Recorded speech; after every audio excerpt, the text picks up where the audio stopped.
Perfect. So thank you for your time today. I really loved the movie. It felt very special. And, Lou has been divorced for 6 months. And I know for some cultures, I can speak for my culture, when someone gets divorced, it feels like the whole family got divorced, like everyone. So sometimes he was looking at them like, am I divorced or are you divorced? And so I wanted to know, how are you able to like mirror a lot of Lou's pain in his mother's characters, because they are the same, they are two sides of the same coin. You can feel his pain in hers. And so how are you able to do that? You want to answer? Because you. Yeah, yeah, I feel like even in the home community, I think there's this like underlining like family tie, and it's like an unspoken tie, right?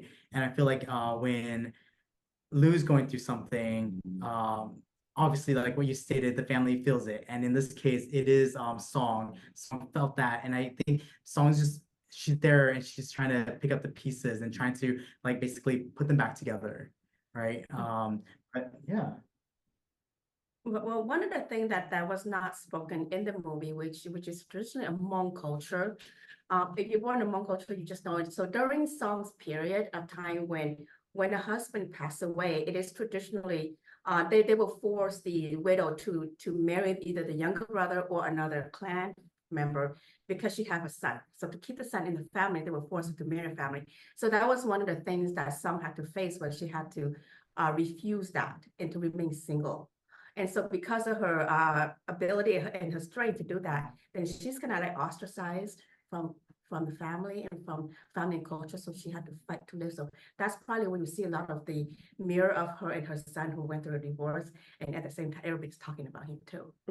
Yeah, so I think so you have the old culture and the new culture, which is not very different, but yet they play together really well in terms of the pressure that they face. Yeah, she has a line that, I've done everything to make you happy.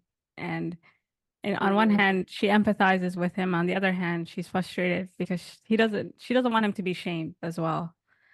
And so I like the conflict between Lou and the brother-in-law, because he seems more at home in his family home. Like he seems to be very well adjusted and relaxed. And it's interesting how sometimes even in our own homes and around our own people, we can feel like foreigners. And so I wanted to know, like, how does this tension between wanting to be an individual, but also wanting to be a part of a community play out? Because it's not just with Lou, but it's also with this woman he meets in the woods. They both have the same tension going on. Yeah. Yeah. What was the question? Like, Oh, just the sorry. statement. How does this tension between wanting to be an individual and having your space versus being part of a community play out in these characters?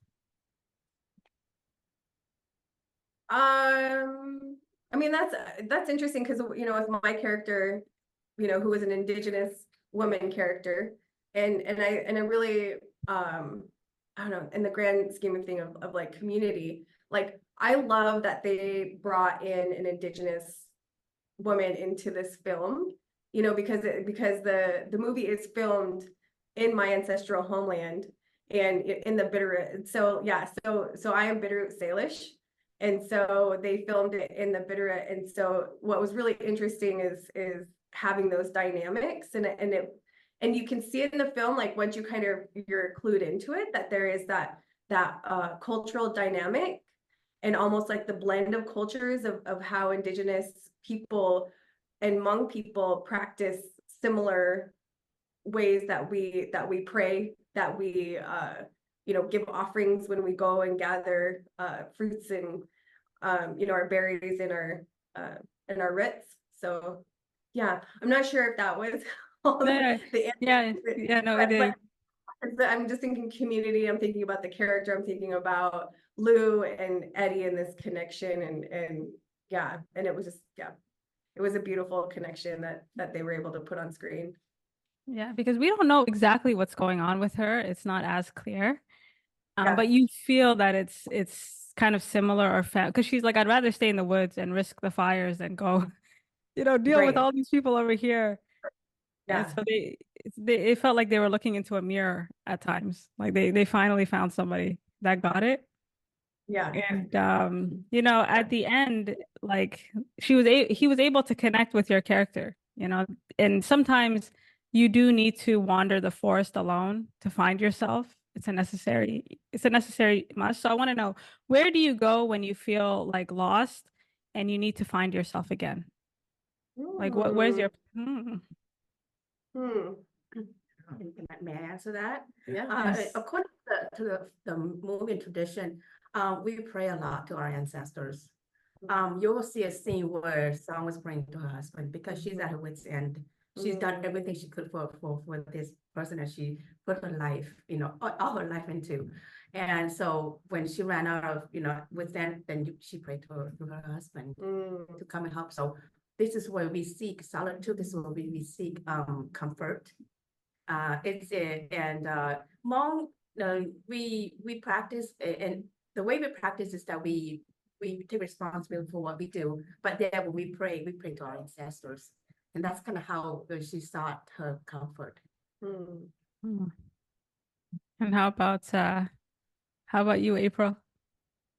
Yeah, I'm trying to, so there's several things that I'll do. Like I love a good Netflix soak, you know.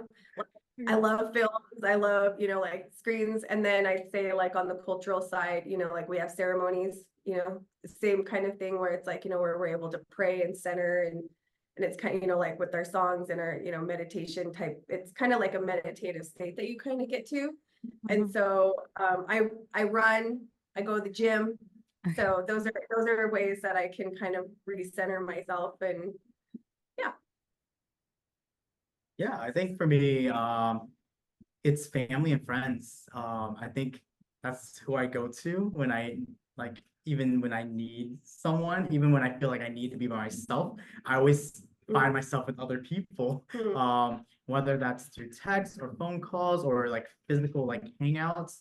I am very much so not a like I don't like to be by myself for too long. I think I live in my thoughts and my and so I like to be around people. I think it keeps me sane. So to find solitude, I find people, I guess. Oh, excellent. Yeah. And also, I love the last shot of him in the woods because there's this running theme of the fire. And, you know, he's finally able to clear the forest and start over. And so, how are you guys able? This last question. How are you guys able to kind of mirror the environment in what's going on internally? Because they don't see much, these characters, besides his mother, right? Like it's just all happening inside.